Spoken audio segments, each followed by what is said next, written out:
जय हिंद। मैं निकिता राकेश जशवानी एक बार फिर आपके साथ जुड़ी हूँ रायपुर छत्तीसगढ़ से और आप देख रहे हैं हंगामा न्यूज़।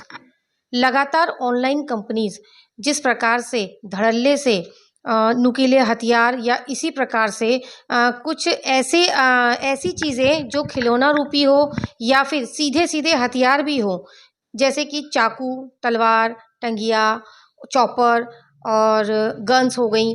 ऐसे कई ऐसी चीज़ें हैं जो खिलौने के रूप में और ओरिजिनल भी अभी सारी कंपनीज़ सेल कर रही हैं, जिनकी जानकारी आम लोगों को नहीं होती। वो एक प्रोडक्ट को चुनते हैं, वो उन्हें खूबसूरत लगता है, काम का लगता है, यूज़ेबल लगता है, वो उसे खरीदते हैं। खरीदने के बाद में जब उन्हें नोटिस आता है कि ये गलत चीज़ आपने खरीदी है, इसे जमा करना होगा, तब वो कहीं न कहीं निराश हो जाते हैं, क्योंकि वो बहुत सोच समझकर और अपनी कम्फ़र्ट के हिसाब से उस चीज़ को खरीदते हैं। इस तरीके से अगर ऑनलाइन कंपनीज़ इन सामानों को बेचती रही, तो कहीं न कहीं आने वाली जनरेशन पर इस चीज़ का बुरा प्रभाव तो ज़रूर पड़ेगा। बड़े लोगों को देखकर छोटे बच्चे भी इन चीज़ों का शौक रखना शुरू कर चुके हैं, जिसके चलते ये आपस में ही इन चीज़ों का इस्तेमाल करना भी शुरू कर चुके हैं और कई ऐसी वारदात और घटनाएँ राजधानी में छोटे बच्चों के द्वारा भी हो चुकी है।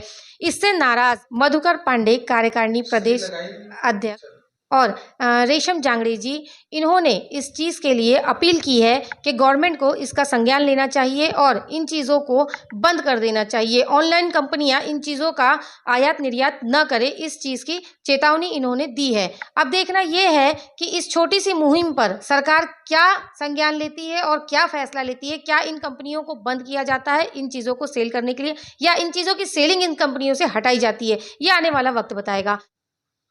मैं एक आवश्यक सूचना देना चाहता हूं।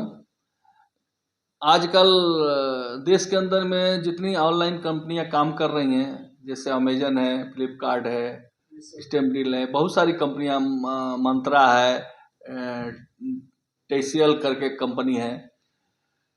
मैं ये बताना चाहता हूं कि आजकल ऑनलाइन हर चीज़ की खरीदी हो रही है और ये लोग ऑनलाइन हर चीज़ बेच रहे हैं, जिसमें धारदार हथियार भी हैं, जिसमें टंगिया है, तलवार है, चापर है, चाकू है, छुरा है, जो आजकल हमारे देश के यंग लड़के इसको मंगाते हैं ऑनलाइन, आसानी से उनको प्राप्त हो जाता है और मेरे को नहीं लगता कि उसको कोई रखने के लिए मंगाता होगा। कहीं ना कहीं उसका गलत यूज लोग करते ही होंगे। तो मैं सेंट्रल से गवर्नमेंट से भी और उस प्रदेश की गवर्नमेंट से भी ये मांग करता हूं कि ऐसे जो ऑनलाइन हथियार, चाकू, छुरा जो मंगाए जा रहे हैं, इस पर पूर्ण रूप से प्रतिबंध करें, ताकि जो पुलिस का टाइम जाया होता है, क्योंकि पुलिस इसी में 2-4 स्टाफ इसी में लगा रहता है और हमारे देश के अंदर में इतने सारे केस और इतने सारे कार्यक्रम होते हैं, नेता से लेकर अभिनेता तक, कि वो करे तो करे क्या, पस्त हो जाती है पुलिस।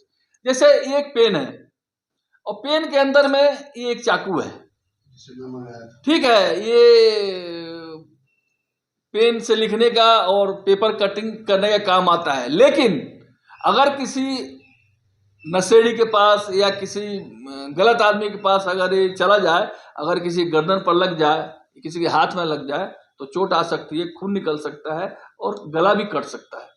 तो ऐसे चीज़ों पर मेरे हिसाब से प्रतिबंध होना चाहिए और इस पर शासन प्रशासन को और हमारे सेंट्रल गवर्नमेंट को संज्ञान लेना चाहिए और पूर्ण रूप से प्रतिबंध करना चाहिए। जितनी भी कंपनियां हैं और जो भी माल है उनका बेचे, लेकिन ये सब हथियार वगैरह को न बेचे, ये मैं उन लोगों से अपील करना चाहता हूं। इसी आशापूर्ण विश्वास के साथ जय हिंद, जय भारत। बेहतरीन खबरों के लिए बने रहे हमारे साथ और देखते रहिए हंगामा न्यूज़।